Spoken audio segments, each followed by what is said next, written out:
అండి నమస్తే, నేను మీ Sonia. Welcome back to our channel smart Soni Shiva. ఈ రోజు మన వీడియోలో 5 రకాల ప్రసాదం రెసిపీస్ తో అయితే మీ ముందుకు వచ్చేసాను. మంచి మంచి ప్రసాదం రెసిపీస్ అయితే ఈ వీడియోలో ఉండిపోతున్నాయి. సో వీడియోని స్కిప్ చేయకుండా లాస్ట్ వరకు చూసేయండి. నవరాత్రుల్లో మీకు చాలా బాగా యూస్ అయ్యే వీడియో అనమాట.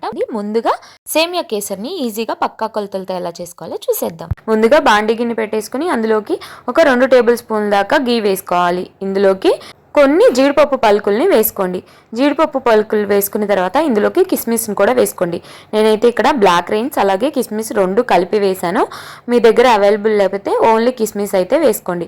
వేసుకున్న తర్వాత వీటిని అన్నిటిని కూడా చక్కగా గోల్డెన్ బ్రౌన్ కలర్ వచ్చేంత వరకు ఇలా నెయ్యిలో వేయించుకోవాలి. ఇలా వేయించుకున్న తర్వాత ఒక బౌల్లోకి కానీ లేదా ఒక ప్లేట్లోకి కానీ వీటన్నిటిని కూడా తీసుకొని పక్కన పెట్టేసుకోవాలి. ఇలాగ చక్కగా అన్నిటిని తీసుకొని పక్కన పెట్టేసుకున్న తర్వాత ఇప్పుడు ఇదే బాండీ గిన్నెలో సేమియానైతే వేయించుకోవాలి. సో ఇక్కడ చూడండి, ఈ కడాయిలో కొంచెం నెయ్యి ఉంది కదా, ఈ నేతిలోని 1 కప్పు దాకా సేమియాని వేసుకొని వేయించుకోవాలి. మీకు గనక నెయ్యి లేకపోతే ఒక 1 టేబుల్ స్పూన్ యాడ్ చేసుకోండి. సిమ్ లో పెట్టేసుకొని అటు ఇటు కలుపుకుంటూ సేమియాని ఎర్రగా వేయించుకోవాలన్నమాట.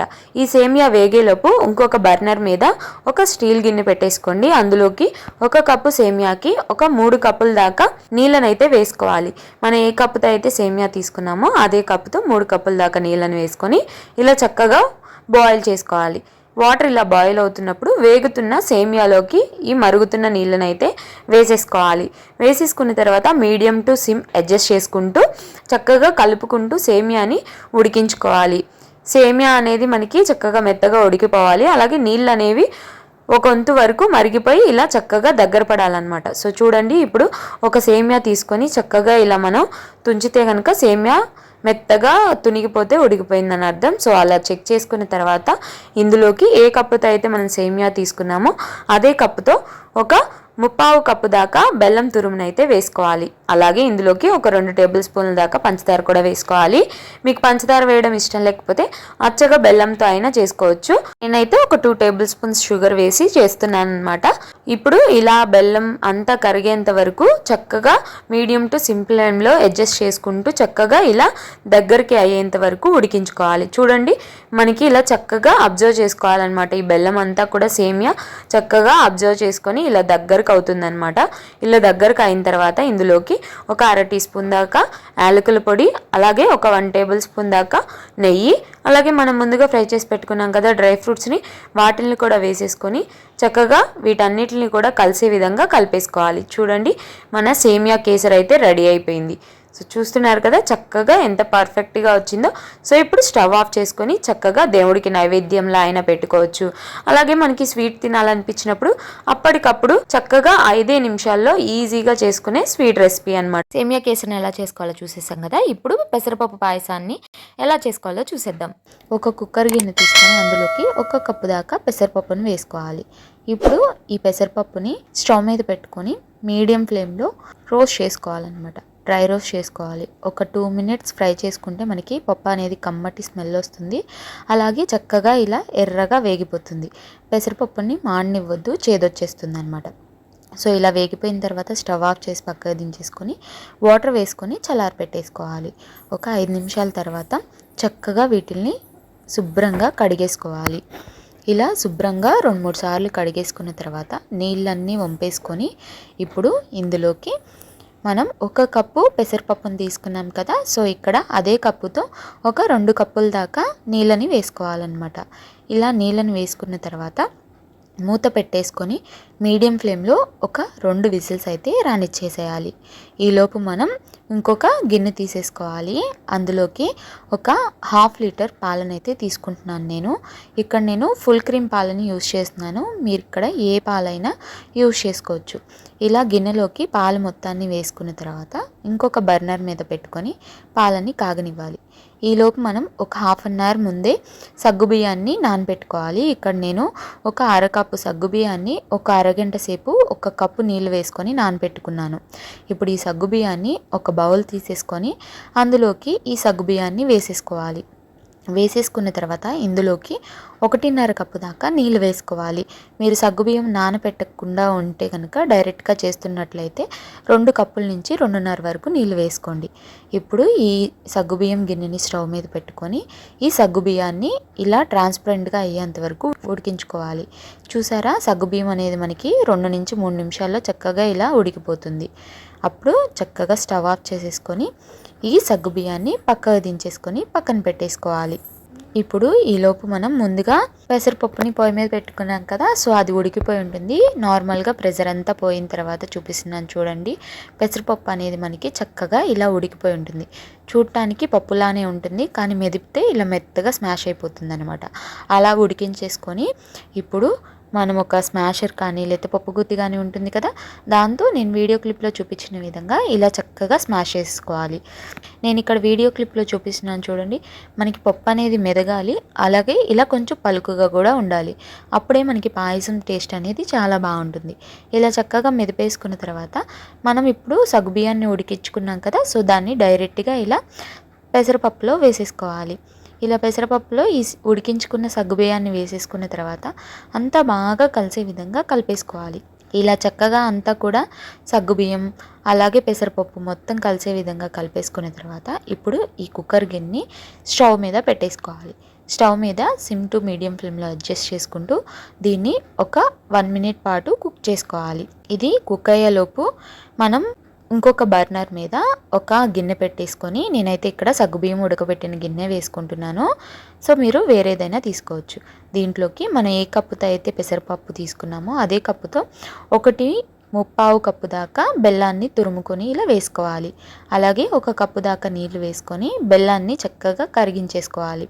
ఇలా బెల్లం అంతా కూడా కరిగేసిన తర్వాత స్టవ్ ఆఫ్ చేసేసుకొని మనం ఉడికించుకుంటున్నాం కదా పెసరపప్పు సగ్గుబియ్యాన్ని, సో అందులోకి ఒక స్ట్రైనర్ పెట్టుకొని ఇలా నేను వీడియో క్లిప్లో చూపించిన విధంగా వడకట్టేసుకోవాలి.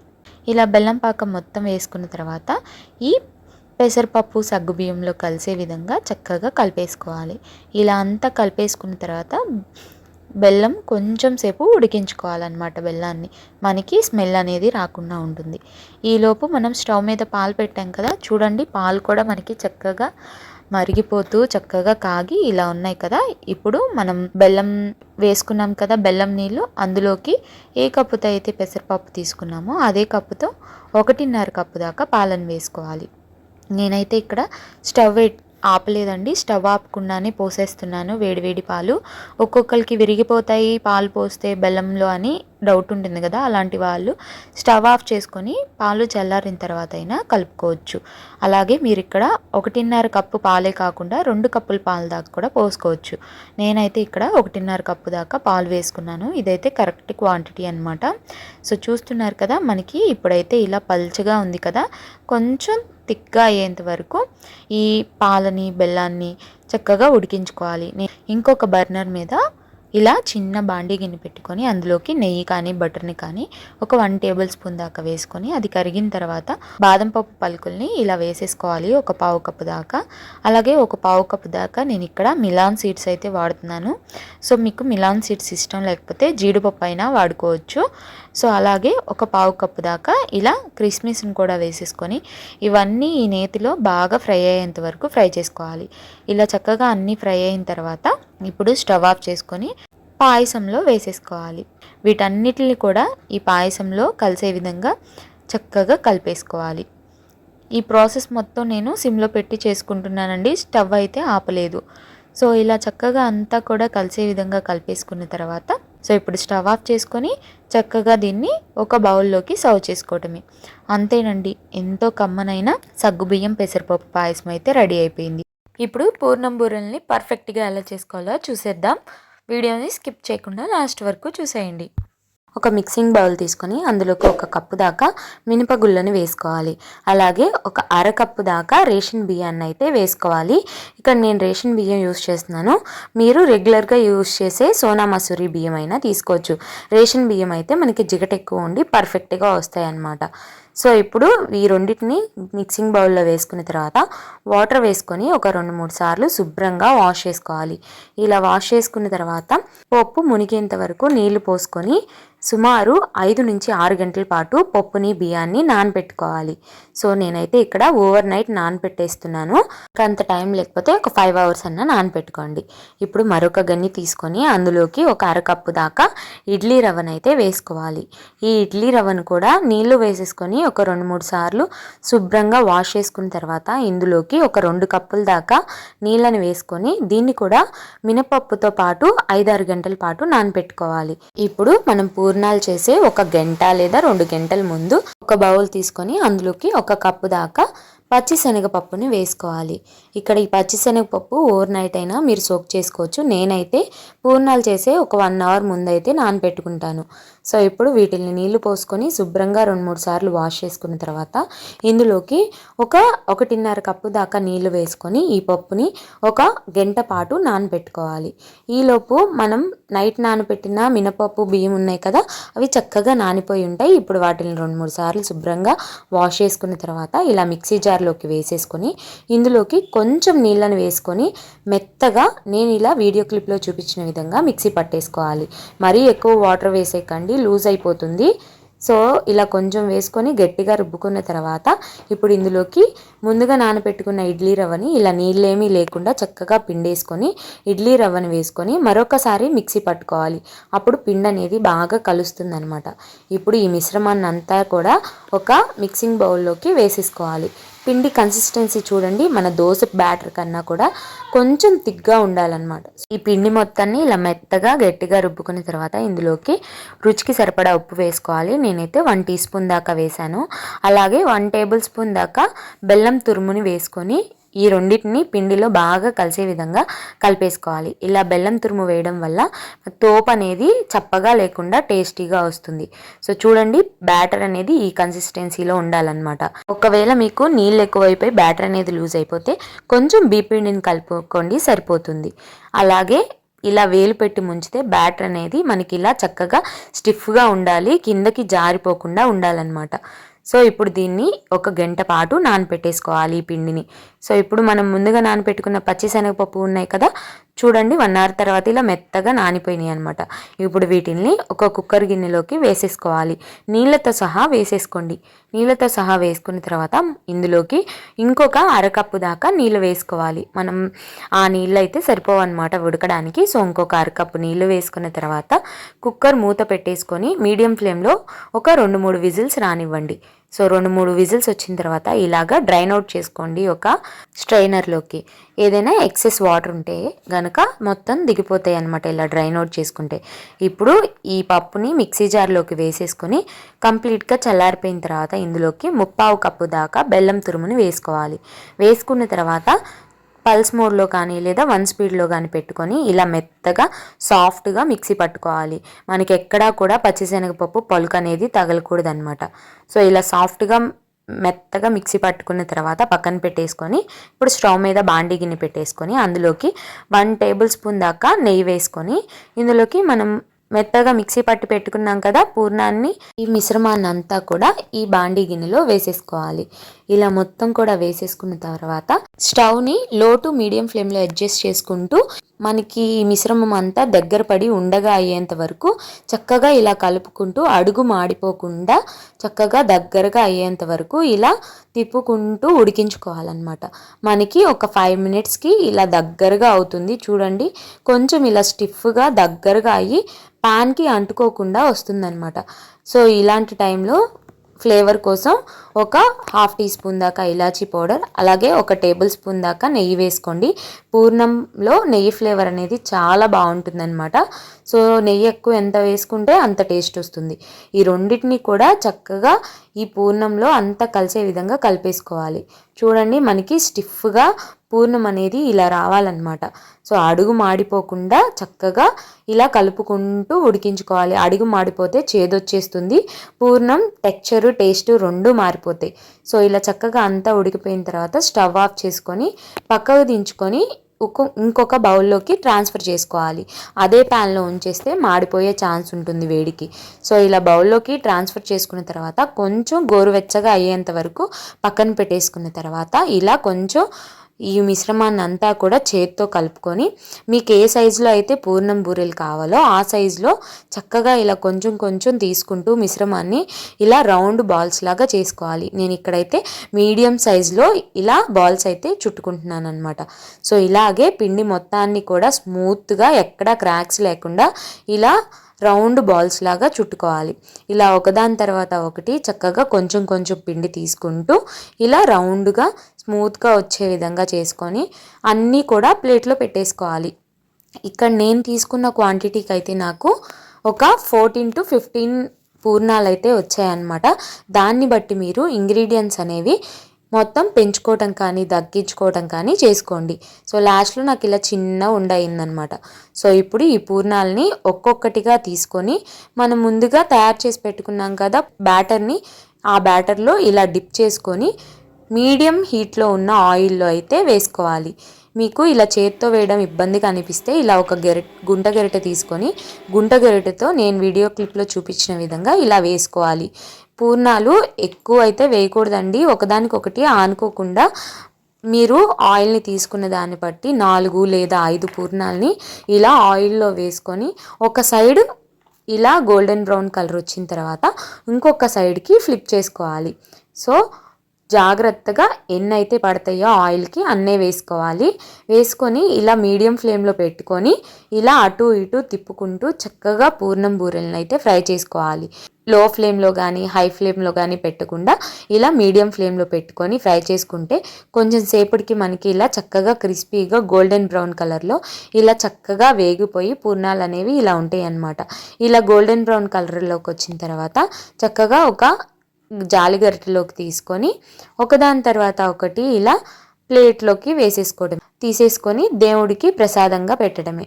అంతేనండి, చాలా ఈజీగా చాలా సింపుల్గా అయితే పూర్ణం బూరెల్ని పర్ఫెక్ట్గా చేసుకోవచ్చు. ఈ వీడియో చూసి మీరు కూడా తప్పకుండా ట్రై చేయండి. ట్రై చేశాక ఎలా వచ్చిందో మీ ఫీడ్బ్యాక్ని నాతో షేర్ చేసుకోవడం అస్సలు మర్చిపోవద్దు. బెల్లం పరమాన్నాన్ని పాలు విరగకుండా ఎలా చేసుకోవాలో ఈజీ వేలో చూసేద్దాం. ముందుగా ఈ పరమాన్నం కోసం మనం ఏదైనా ఒక కప్పు కొలతతో 1 కప్పు బియ్యాన్ని వేసుకోవాలి. ఈ బియ్యాన్ని ఒక 2-3 సార్లు శుభ్రంగా వాష్ చేసుకోవాలి. ఇలా శుభ్రంగా వాష్ చేసుకున్న తర్వాత ఇప్పుడు ఈ బియ్యాన్ని ఒక కుక్కర్ గిన్నెలోకి నీళ్ళేమీ లేకుండా ఓన్లీ బియ్యం మాత్రమే ట్రాన్స్ఫర్ చేసుకోవాలి.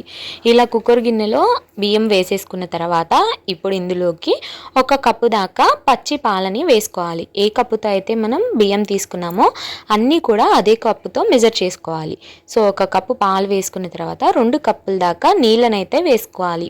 ఇలా 2 కప్పులు నీళ్ళు వేసుకున్న తర్వాత మూత పెట్టేసుకొని కుక్కర్ విజిల్ పెట్టేసుకున్న తర్వాత మీడియం ఫ్లేమ్లో ఒక 2 విజిల్స్ రానివ్వాలి. సో ఈలోపు మనం ఒక గిన్నె తీసుకొని అందులోకి 1.25 కప్పు దాకా అంటే 1 కప్ ఫుల్ వేసుకొని 2వ కప్పు 3/4 కప్పు దాకా బెల్లం తురుమునైతే వేసుకోవాలి. మీరు స్వీట్ ఎక్కువ తినే వాళ్ళైతే 2 కప్స్ వరకు అయితే యూజ్ చేసుకోవచ్చు. అలా కాకుండా మీడియం స్వీట్నెస్లో తినే వాళ్ళైతే ఇలా ఈ క్వాంటిటీ తీసుకోండి సరిపోతుంది. ఇందులోకి ఒక 1/2 కప్పు దాకా నీళ్ళు వేసుకొని పొయ్యి మీద పెట్టుకొని మీడియం ఫ్లేమ్లో బెల్లం కరిగేంత వరకు ఇలా బెల్లం కరిగి ఒక పొంగు వచ్చేంత వరకు ఇలా బెల్లాన్ని అయితే కరిగించుకోవాలి. ఇలా ఒక పొంగు వచ్చిన తర్వాత స్టవ్ ఆఫ్ చేసుకొని పక్కన పెట్టేసుకొని అదే స్టవ్ మీద ఒక చిన్న బాండి గిన్నె పెట్టేసుకొని ఇందులోకి 1 టేబుల్ స్పూన్ దాకా నెయ్యి వేసుకోవాలి. ఈ నేతిలో మనం ఇప్పుడు డ్రై ఫ్రూట్స్ వేయించుకోవాలన్నమాట. ఇందుకోసం దీంట్లో నెయ్యి అనేది కొంచెం హీట్ అయిన తర్వాత జీడిపప్పు పలుకుల్ని 1 టేబుల్ స్పూన్స్ దాకా వేసుకుంటున్నాను. వేసుకున్న తర్వాత వీటిల్ని కొంచెం ఫ్రై చేసుకోవాలి సిమ్లో పెట్టుకొని. ఇవి కొంచెం ఫ్రై అయిన తర్వాత ఇందులోకి కిస్మిస్ని అయితే వేసుకుంటున్నాను. నేనైతే ఇక్కడ బ్లాక్ రైన్స్ని అలాగే కిస్మిస్ని 2 కలిపి వేసుకుంటున్నాను అనమాట. వీటన్నిటిని కూడా చక్కగా ఇలా దోరగా ఫ్రై చేసుకున్న తర్వాత స్టవ్ ఆఫ్ వేసుకొని పక్కన పెట్టుకున్న తర్వాత ఈలోపు మన రైస్ అనేది కుక్ అయిపోయి ఉంటుంది. చూడండి చక్కగా కుక్ అయిపోయింది కదా. ఇప్పుడు ఒక గరిటె తీసుకొని ఒకసారి అంత బాగా కలిసే విధంగా కలిపేసుకోవాలన్నమాట. సో నేనైతే ఇక్కడ 2 విజిల్స్ రానిచ్చాను. సో ఇలా అంతా కూడా బాగా కలిసే విధంగా కలిపేసుకున్న తర్వాత ఇప్పుడు ఇందులోకి మనం ఏ కప్పుతో బియ్యం తీసుకున్నామో అదే కప్పుతో పాలనైతే తీసుకోవాలి. ఇప్పుడు పచ్చి పాలనే వేస్తున్నాను నేను. ఒక 4 కప్స్ దాకా పచ్చి పాలనైతే కొలిచి వేసుకుంటున్నాను అనమాట. ఏం పర్లేదండి, పచ్చి పాలు వేసినా కూడా ఏం కాదు, ఏం విరిగిపోవు అనమాట పాలు అనేవి. సో ఇలా ఒక 4 కప్పుల దాకా పచ్చి పాలనైతే వేసుకోవాలి. ఇలా పాలు మొత్తాన్ని కూడా వేసేసుకున్న తర్వాత ఇప్పుడు ఈ కుక్కర్ గిన్నె స్టవ్ మీద పెట్టేసుకొని మీడియం ఫ్లేమ్లో పెట్టుకొని చక్కగా ఈ పాలు అనేవి కాగి దగ్గరికి అయ్యేంత వరకు ఉడికించుకోవాలన్నమాట. సో చూడండి, ఒక 2 నిమిషాలకి ఇలా చక్కగా పాలన్నీ కాగిపోయి ఇలా దగ్గరికి అవుతుంది. చూడండి, మనకి కన్సిస్టెన్సీ అనేది ఇలా ఉండాలన్నమాట. ఇలా దగ్గరికి అయిన తర్వాత ఇప్పుడు స్టవ్ ఆఫ్ చేసుకొని ఈ పాల గిన్నెని పక్కన పెట్టేసుకోవాలి. ఈ పరిమాణాన్ని పక్కన పెట్టేసుకొని ఇప్పుడు ఒకసారి అంతా బాగా కలిపేసుకున్న తర్వాత ఇందులోకి మనం ఒక 1/2 టీ స్పూన్ దాకా ఇలాచీ పౌడర్, అలాగే ముందుగా వేయించుకొని పక్కన పెట్టుకున్నాం కదా డ్రై ఫ్రూట్స్, వాటిని కూడా వేసేసుకోవాలి. ఈ రెండింటిని వేసుకున్న తర్వాత ఇది అంతా కలిసే విధంగా కలిపేసుకోవాలి. ఇలా అంతా చక్కగా కలిసే విధంగా కలిపేసుకున్న తర్వాత ఇప్పుడు ఇందులోకి మనం ముందుగా బెల్లాన్ని కరిగించి పక్కన పెట్టుకున్నాం కదా, సో ఆ బెల్లం నీళ్ళని ఇలా స్ట్రైనర్తో వడకట్టుకోవాలి. ఇలా స్ట్రైనర్తో వడకట్టుకోవడం మూలాన మనకి బెల్లంలో ఏదైనా నారలు పీచులు ఉంటే డ్రైన్ అవుట్ అయిపోతాయి అనమాట. సో అందుకని ఇలా స్ట్రెయిన్ చేసుకోండి. ఇలా చక్కగా బెల్లం నీళ్ళని కూడా వడకట్టేసుకున్న తర్వాత అంతా బాగా కలిసే విధంగా కలిపేసుకోవాలి. చూడండి, అంతా కలిసిపోయిన తర్వాత కన్సిస్టెన్సీ ఇలా ఉంటుంది. సో చూడండి, మనకి కన్సిస్టెన్సీ అనేది ఇలా ఉండాలన్నమాట. సో చూసారు కదా, పర్ఫెక్ట్ కొలతలతో మనం పరిమాణం చేస్తే ఇలానే ఉంటుందండి. అస్సలు గట్టి పడదు. చల్లారిన తర్వాత కూడా గడ్డలాగా అవ్వకుండా చక్కగా ఇలానే ఉంటుంది. సో తప్పకుండా ఈ కొలతలతో మీరు ఒకసారి ఈ పండగకి ట్రై చేయండి. మీకు కూడా పర్ఫెక్ట్గా పరమాన్నం విరిగిపోకుండా గట్టి పడకుండా వస్తుంది. సో చక్కగా ఇలా చేసుకున్న పరమాన్నాన్ని దేవుడికి నైవేద్యంగా పెట్టుకోవచ్చు. చాలా చాలా రుచిగా ఉంటుంది. తప్పకుండా ఇలా ఒకసారి మీరు కూడా ట్రై చేయండి. కమ్మనైన అటుకుల పాయసాన్ని ఈజీగా ఎలా చేసుకోవాలో చూపించబోతున్నాను. స్టవ్ మీద ఒక బాండి పెట్టేసుకుని అందులోకి 2 టేబుల్ స్పూన్ల దాకా నెయ్యి వేసుకోండి. ఇందులోకి ఇప్పుడు 1 టేబుల్ స్పూన్ దాకా ఏవైనా మీ దగ్గర ఉన్న డ్రై ఫ్రూట్స్ని అయితే వేసుకోండి. నేనైతే ఇక్కడ జీడిపప్పు, అలాగే బాదం పప్పు, కిస్మిస్ని 1 టేబుల్ స్పూన్స్ దాకా వేసుకొని వీటన్నిటిని కూడా చక్కగా దూరగా ఫ్రై అయ్యే విధంగా ఫ్రై చేసుకున్న తర్వాత వీటన్నిటిని కూడా ఇలా ఒక బౌల్లోకి తీసేసుకొని పక్కన పెట్టేసుకోవాలి. ఇప్పుడు అదే ప్యాన్లో ఇంకొక 1 టేబుల్ స్పూన్ దాకా నెయ్యి వేసుకొని ఒక 2 టేబుల్ స్పూన్స్ దాకా పెసరపప్పునైతే వేసుకోవాలి. పెసరపప్పు కూడా వేసుకున్న తర్వాత చక్కగా అంతా వేగే విధంగా వేయించుకోవాలి. ఇవి కొంచెం కలర్ చేంజ్ అయ్యి ఇలా కమ్మటి వాసన వస్తున్న టైంలో ఇందులోకి 1 కప్పు దాకా అటుకులను అయితే వేసుకోవాలి. అటుకులు కూడా వేసేసుకున్న తర్వాత ఈ రెండింటిని చక్కగా దోరగా ఫ్రై చేసుకోవాలి. మనకి చక్కగా కమ్మగా వాసన వస్తూ ఉంటేనే స్టవ్ ఆఫ్ చేసుకొని పక్కగా దించుకొని ఈ అటుకుల్ని పెసరపప్పుని కూడా ఇలా ఒక బౌల్లోకి చక్కగా వేసేసుకొని ఈ బౌల్ని పక్కన పెట్టేసుకోవాలి. ఇప్పుడు ఇదే ప్యాన్ తీసుకొని ఈ ప్యాన్లోకి ఒక 3 కప్పుల దాకా పచ్చిపాలనైతే వేసుకోవాలి. నేను ఇక్కడ పచ్చిపాలనే యూజ్ చేస్తున్నాను. ఇక్కడ నేను 3 కప్పులు పాలు, అలాగే 1 కప్పు నీళ్ళు అయితే తీసుకుంటున్నాను. మీరు అచ్చగా పాలతో చేసుకోవాలనుకుంటే కనుక ఈ పాయసాన్ని 4 కప్పుల దాకా పాలనే వేసుకోండి. ఇలా పాలు వేసేసుకున్న తర్వాత మీగడ కట్టకుండా చక్కగా ఈ పాలని బాగా కాగపెట్టుకోవాలి. ఇవి కాగేలోపు మరొక బర్నర్ మీద ఒక చిన్న గిన్నె పెట్టేసుకొని అందులోకి ఏ కప్పుతో అయితే అటుకులు తీసుకున్నామో అదే కప్పుతో 1 కప్పు దాకా బెల్లం తురుము, అలాగే 1/4 కప్పు దాకా నీళ్ళు వేసుకొని ఈ బెల్లం అంతటినీ కూడా కరిగిపోయే విధంగా కరిగించుకోవాలి. ఇలా చక్కగా బెల్లం అంతా కరిగిపోయిన తర్వాత చక్కగా వీటన్నిటిని ఇలా పొంగొచ్చిన తర్వాత స్టవ్ ఆఫ్ చేసుకొని ఈ బెల్లం నీళ్ళని పక్కన పెట్టేసుకొని కంప్లీట్గా చల్లారి పెట్టేసుకోవాలి. ఈలోపు మన పాలు అనేవి చూడండి చక్కగా కాగిపోయి చక్కగా ఇలాగా మరుగుతూ ఉంటాయి అన్నమాట. ఈ టైంలో మనం ముందుగా వేయించుకొని పక్కన పెట్టుకున్నాం కదా అటుకులు పెసరపప్పుని, వాటిల్ని ఈ పాలల్లో అయితే వేసేసుకోవాలి. ఇలా అటుకులు పెసరపప్పు వేసుకున్న తర్వాత ఇవి పాలల్లో కలిసే విధంగా ఒకసారి చక్కగా కలిపేసుకున్న తర్వాత మూత పెట్టేసుకొని మీడియం ఫ్లేమ్లో పెట్టేసుకొని చక్కగా కలుపుకుంటూ మధ్య మధ్యలో కలుపుకుంటూ పెసరపప్పు అనేవి మెత్తగా ఉడికే విధంగా మనం ఉడికించుకోవాలన్నమాట. మనం మధ్య మధ్యలో కలపకపోతే కనుక పైన అనేది మీగడ కట్టేస్తుంది. అందుకని మూత పెట్టుకున్నా సరే మధ్య మధ్యలో మూత తీసుకొని కలుపుకుంటూ పెసరపప్పు మెత్తపడేంత వరకు ఉడికించుకోవాలన్నమాట. చూడండి చక్కగా మనకి ఉడికిపోయిన తర్వాత ఇలా స్టవ్ ఆఫ్ చేసుకొని పక్కకు పెట్టేసుకొని ఇప్పుడు ఇందులోకి మనం ముందుగా వేయించి పక్కన పెట్టుకున్నాం కదా డ్రై ఫ్రూట్స్ని, ఆ డ్రై ఫ్రూట్స్ని వేసేసుకొని అలాగే 1/4 టీ స్పూన్ దాకా ఇలాచీ పౌడర్, అలాగే కొంచెం పచ్చకర్పూరాన్ని కూడా ఇలా వేసుకోండి మీ దగ్గర ఉంటే గనుక ఫ్లేవర్ చాలా చాలా బాగుంటుంది. వీటన్నిటిని వేసేసుకున్న తర్వాత అటుకుల పాయసంలో బాగా కలిసే విధంగా ఒకసారి కలిపేసుకొని ఇప్పుడు ఇందులోకి మనం ముందుగా బెల్లాన్ని కరిగించుకొని పక్కన పెట్టుకున్నాం కదా, సో ఆ బెల్లం వాటర్ని ఇలా ఫిల్టర్ చేసుకోవాలి. ఏదైనా డస్ట్ పార్టికల్స్ ఉంటే పైనే ఉండిపోతాయి అన్నమాట. సో మీకు పాయసం వేడిగా ఉన్నా పర్లేదు, కానీ బెల్లం వాటర్ అయితే కంప్లీట్గా చల్లారిపోయే విధంగా చూసుకోండి. చల్లారిపోయిన తర్వాతే పాయసంలో అయితే కలుపుకోండి, లేకపోతే పాలు అనేవి విరిగిపోయే ఛాన్స్ ఉంటుంది. ఇప్పుడు ఇలా బెల్లం వాటర్ కూడా వేసుకున్న తర్వాత చక్కగా అంతా బాగా కలిసే విధంగా కలిపేసుకోవాలి. బెల్లం వాటర్ అలాగే అటుకుల పాయసం చక్కగా ఇలా కలిసిపోయి రెండు కూడా చక్కగా అయిపోయిన తర్వాత చూడండి మనకి కన్సిస్టెన్సీ అనేది ఇలా ఉంటుందన్నమాట. సో అంతేనండి, చాలా చాలా సింపుల్గా చేసుకోవచ్చు. టేస్ట్ కూడా చాలా చాలా బాగుంటుంది. అలా నోట్లో వేసుకుంటే జారిపోతుంది అనమాట. ఈ కమ్మనైన అటుకుల పాయసాన్ని తప్పకుండా మీరు కూడా ట్రై చేయండి. ట్రై చేసాక ఎలా వచ్చిందో మీ ఫీడ్బ్యాక్ని నాతో షేర్ చేసుకోవటం అస్సలు మర్చిపోవద్దు. ఈ వీడియో కనుక నచ్చితే వీడియోని లైక్ చేయండి, మీ ఫ్రెండ్స్ అండ్ ఫ్యామిలీ రిలేటివ్స్కి షేర్ చేయండి. ఇంకా ఇలాంటి ఎన్నో ఈజీ అండ్ హెల్దీ రెసిపీస్ కోసం స్మార్ట్ సోనీ శివ ఛానల్ని సబ్స్క్రైబ్ చేయండి. ఈ వీడియో అయితే ఇంతే, మరొక మంచి వీడియోతో మళ్ళీ మీ ముందుకు వచ్చేస్తాను. అంతవరకు సెలవు, బాయ్ ఆల్.